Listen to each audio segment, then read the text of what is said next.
dans Lévitique chapitre 13, verset 14, ne cherchez aucune manière à entrer en contact avec les esprits des morts. Donc les esprits des morts, c'est quoi? C'est les démons familiers. Les esprits des morts, c'est les démons familiers. Donc quelqu'un qui dit qu'il a dormi, que sa grand-mère elle est morte, ça fait des années, son père, sa soeur, son mari, peu importe, et que cette personne vient te parler dans les rêves, va venir t'apparaître dans les rêves, il va te dire pour tel problème, va derrière, tu vas prendre telle écorce, tu vas prendre tel médicament, tu vas te frotter, tu n'auras plus telle maladie. La maladie peut disparaître, certes. Et les gens vont dire, vous voyez, mon ancêtre ou bien mon grand-père qui est mort est venu, il m'a dit fais ça, j'ai fait, ça a fonctionné. Ça, ce sont les démons familiers. On va vous expliquer comment ces démons opèrent. C'est quoi un démon familier? C'est un esprit familier. On va vous expliquer toutes ces choses-là. Car cela vous rendrait spirituellement contaminé et impur, qui guide et qui intronise les initiés. Donc, dans Deutéronome chapitre 5, au verset 18, toujours dans la Bible, il est dit ici, qu'on ne trouve parmi vous personne qui offre son fils ou sa fille en sacrifice, il y a virgule, ni personne qui s'adonne à la magie ou à la divination, qui observe les présages ou se livre à la sorcellerie, qui jette des sorts et qui interroge d'une manière ou d'une autre les esprits des morts, donc les démons familiers. Dans 1 Samuel chapitre 28 au verset 7, on va aller dans le livre d'un Samuel, chapitre 28, verset 7. C'est l'histoire d'un roi qui a véritablement existé dans l'Afrique ancestrale, connu sous le nom de Nyongi. Nyongi, c'était ça son vrai nom. Ils ont pris son histoire, ils ont changé la couleur de sa peau, ils ont changé son nom, ils ont changé le récit, ils l'ont introduit dans les canons, et là-bas on l'appelle le roi Saül. Vous voyez, celui qui allait à Agdor, aller voir la nécromancienne, aller voir cette diseuse de bonne aventure, parce que selon les bibliothécaires classiques, celui qu'on appelle l'Éternel, Yahvé Adonai Elohim Jéhovah, ce démon-là, avait abandonné le roi Saül. Donc le roi Saül et Samuel, à cette époque, le prophète Samuel, son vrai nom c'est Dina, lui était déjà mort, physiquement, il était déjà parti. Donc il n'avait plus personne pour l'éclairer. Parce qu'il y avait un combat qui devait se dérouler, dont il avait peur. Donc il fallait Dieu ne lui parlait pas, bon, selon ce qu'ils appellent Dieu, ne lui parlait pas ni en rêve ni en songe. Il n'y avait pas de prophète là pour lui parler. En cela, il dit à ses serviteurs, allez me chercher quelqu'un qui invoque les morts, une nécromancienne. Une nécromancienne, c'est quoi? C'est une médium. Ce sont des médiums, ceux qui ont le pouvoir médium. Donc, un nécromancien ou une nécromancienne, c'est quoi? C'est quelqu'un qui a l'esprit d'un démon, le démon Python. Vous voyez, le bon mort. On dit même bon mort. Donc, un démon Python. C'est un démon Python. C'est ce qu'on appelle les nécromanciens, les diseurs de Bonaventure, les médiums, ainsi de suite. Donc, ils peuvent voir des choses que ce démon-là va les montrer. Et ils font aussi partie des esprits familiers, des mêmes espèces, mais dans l'hiérarchie de la démonologie. Donc, Saül, on vous dit ici, dans 1 Samuel 28, verset 7, c'est à cette époque que Nyongi, c'est-à-dire le roi Saül, Nyongi avait banni du royaume les spirites et les médiums, oui, tous ceux qui invoquaient des démons familiers pensant invoquer des personnes mortes qui ont connu de leur vivant et ceux qui pratiquent la divination. Dans 1 Samuel chapitre 29 au verset 1 à 4, il est dit ici, ça c'est très important. Alors Nyongi dit à ses serviteurs, à ses hommes de main, bon, parce que dans l'Afrique ancestrale, c'est dans les bibliothécaires classiques qu'ils ont prôné l'esclavage, qu'ils ont prôné le mot serviteur. Or, les rois, jadis, dans l'Afrique ancestrale, ne disaient pas qu'ils ont, on va dire, comme ça, des serviteurs. C'était les hommes de main. On ne va pas dire que c'était des serviteurs, parce que pour eux, serviteurs, c'est les esclaves, ainsi de suite. Non. Les initiés, les vrais initiés ne vont pas dire, voilà mon serviteur, voilà ceci. Non. Il va dire, c'est son homme de main. Ce sont ces hommes de main, les femmes de main, ainsi de suite. Donc, alors Nyongi dit à ses hommes de main, cherchez-moi une femme experte en nécromancie, maîtresse du pouvoir médiumnique, qui a un esprit de démon python en elle. Parce que ce roi était initié dans ces choses-là, il savait. En elle, j'irai chez elle pour la consulter. Ces hommes demain lui dirent, il y a une Mouta, Moupépé, B, Dingue. Voilà comment on dit le mot, on va dire nécromancien.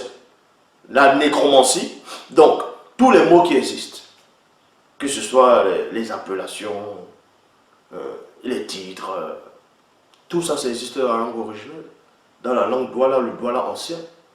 Comment on dit le mot nécromancien dans la langue originelle? Comment on dit nécromancien? Voilà comment on disait nécromancien. Ces hommes de main lui dirent, il y a une Mouta, Moupépé, Bidingue, qui veut dire nécromancienne, à Moukoudi, c'est-à-dire en dehors. La ville en dehors, c'est Moukoudi. Nyongi se déguisa en changeant de vêtements et il partit accompagné de de deux hommes. Il a point ici. Il arrivait chez la femme de nuit. Après avoir longuement discuté, Nyongi lui dit, pratique-moi la divination et invoque-moi celui que je te dirai. Nyongi alla voir la femme nécromancienne parce qu'il avait reçu un esprit d'égarement. Et ensuite on vous dit ici, la nécromancienne savait en elle-même qu'il était impossible, ni à un sorcier, écoutez attentivement, la nécromancienne savait en elle-même, donc la nécromancienne qui est possédée, qui était alliée avec un démon python, donc un démon reptilien. C'était une reptilienne, si vous voulez. C'est un démon python qui était en elle, donc c'était une nécromancienne, une médiumnique, dont elle pratiquait elle entrait en contact avec les esprits. Et certains pensaient qu'elle entrait en contact avec les esprits des morts. Donc, on va vous expliquer ici. Un esprit familier, c'est quoi? À tous ces Camerounais, à tous ces Noirs qui regardaient cette vidéo, si ton grand-père est mort, ta grand-mère, ta soeur, ton frère, ton père, ta maman, peu importe, quelqu'un de proche, et vient te parler dans les rêves constamment, c'est un esprit familier. Ce n'est pas la personne. L'esprit familier, c'est quoi? Il y a deux sortes d'esprits familiers. Il y a des esprits familiers du grand ordre des choses, c'est-à-dire les entités supérieures. Ceux dont on va appeler dans les Bibles actuelles classiques les anges, les ophanimes, les séraphins, ainsi de suite. Maintenant, les autres catégories d'esprits familiers, c'est ce qui dérange les gens actuellement, que ce soit au Cameroun, par rapport à la zombification, les zombies, ainsi de suite, les revenants. Un esprit familier qui n'a rien à voir avec ceux du grand ordre des choses, c'est ce qu'on appelle d'abord, quand on dit esprit familier, dans familier, famille, il y a le mot famille.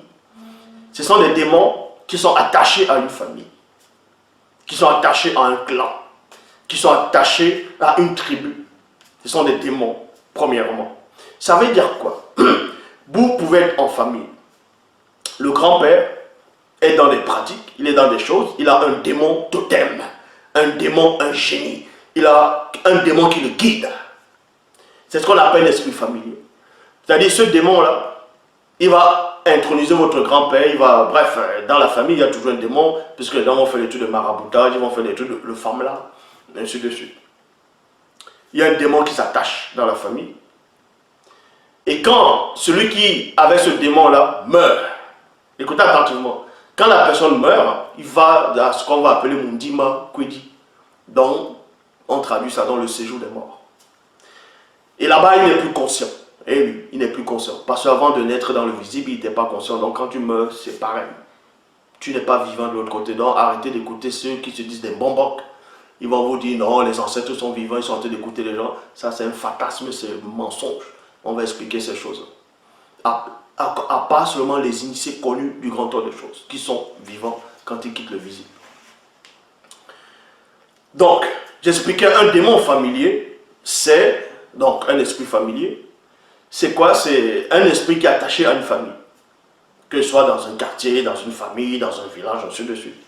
Donc, le grand-père, la maman, peu importe, meurt. Le démon, maintenant, va juste prendre l'apparence, pas physique. Écoutez attentivement, pas physique. Donc, vous comprenez ici, un esprit familier, c'est quoi? C'est ceux-là même qui jouent souvent dans ce qu'on appelle la réincarnation.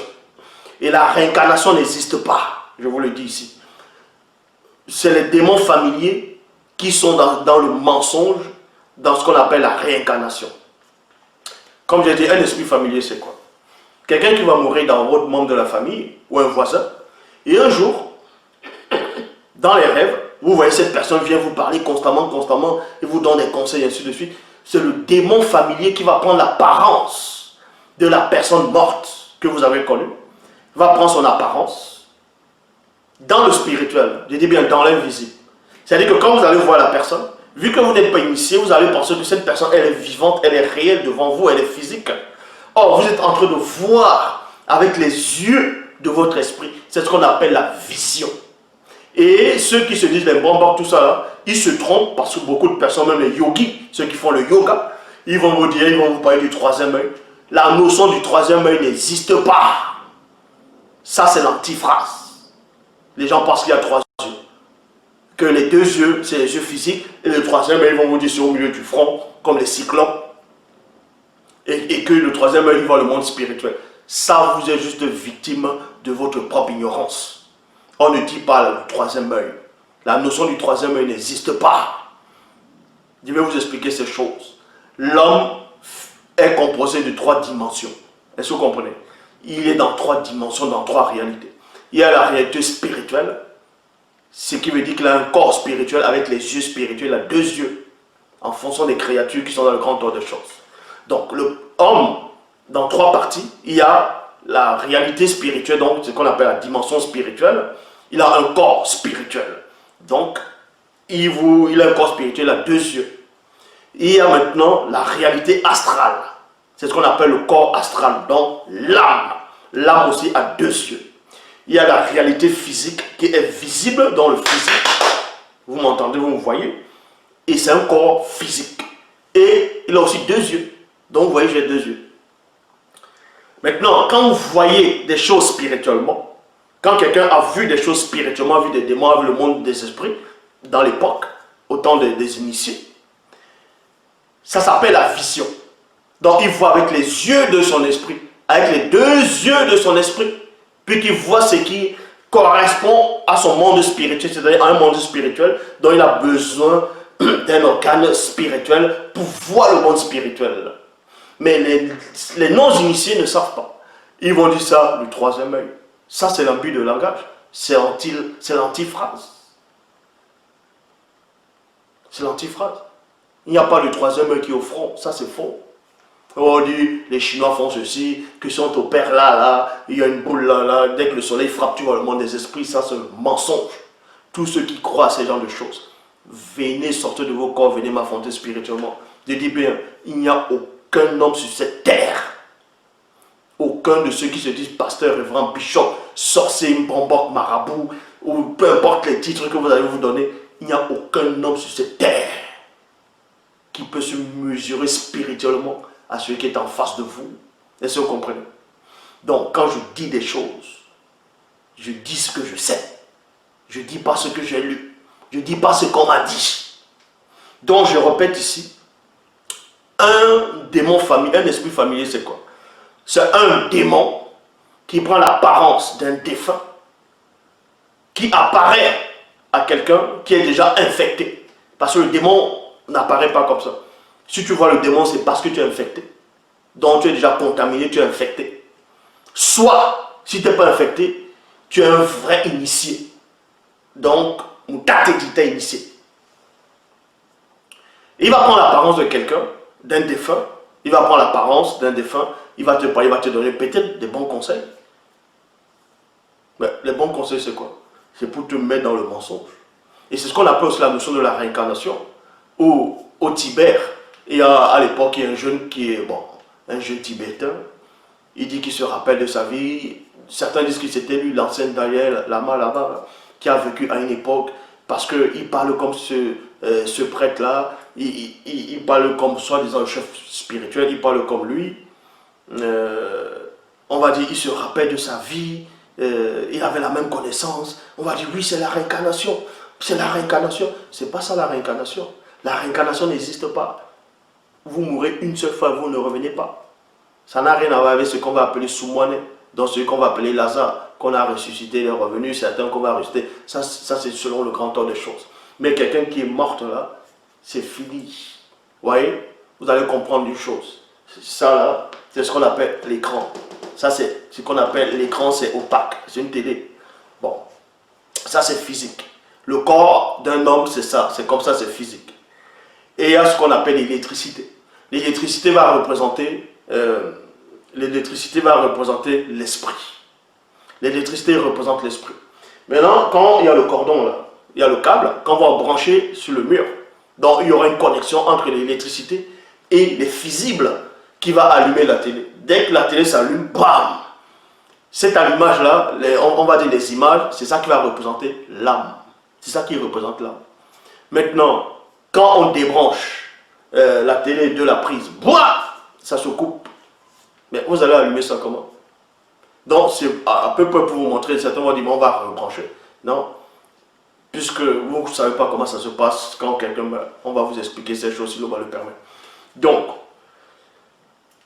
quelqu'un qui vient, il dit qu'il a vécu il y a de cela 200 ans, sous le nom de telle personne, il s'appelait comme ça, comme ça, comme ça. Et on voit dans les revues que oui, effectivement, il y a quelqu'un qui a existé à cette époque, il s'appelait comme ça, il faisait comme ça, il pensait comme ça, il disait comme ça. On va dire, waouh, c'est la réincarnation de tel prêtre, c'est la réincarnation de tel homme. Non. Cet homme-là, à l'époque, avait un démon qui était avec lui. Et ce démon revient juste posséder une autre personne qui est comme cette personne-là dans le passé. Et maintenant, quand il possède cette personne-là, c'est un démon familier qui inspirait l'autre. Donc, il va posséder cette personne. Il va lui faire parler comme l'autre. Il va lui faire ressentir comme l'autre. Et les ignorants vont dire, ouais, c'est la réincarnation. La réincarnation n'a pas lieu. Et maintenant, ceux qui ne comprennent même pas les Écritures vont vous dire, oui, mais celui dans les Bibles, que celui qu'on appelle Jean-Baptiste, que Élie s'est réincarné à Jean-Baptiste. Mais entre l'histoire d'Élie et de Jean-Baptiste, même dans les Bibles trafiquées, c'est même pas la réincarnation. Parce que selon la définition de réincarnation, il faut qu'on tue quelqu'un pour que la personne se réincarne ailleurs. Or, Élie, dans les Bibles actuelles classiques, dans ce que vous appelez l'Ancien Testament, n'a pas connu la mort physique. Il était enlevé. Donc, il ne peut pas se réincarner à Jean-Baptiste. Pour se réincarner, il fallait qu'il meure auparavant. Mais même s'il meurt auparavant, la réincarnation n'existe pas.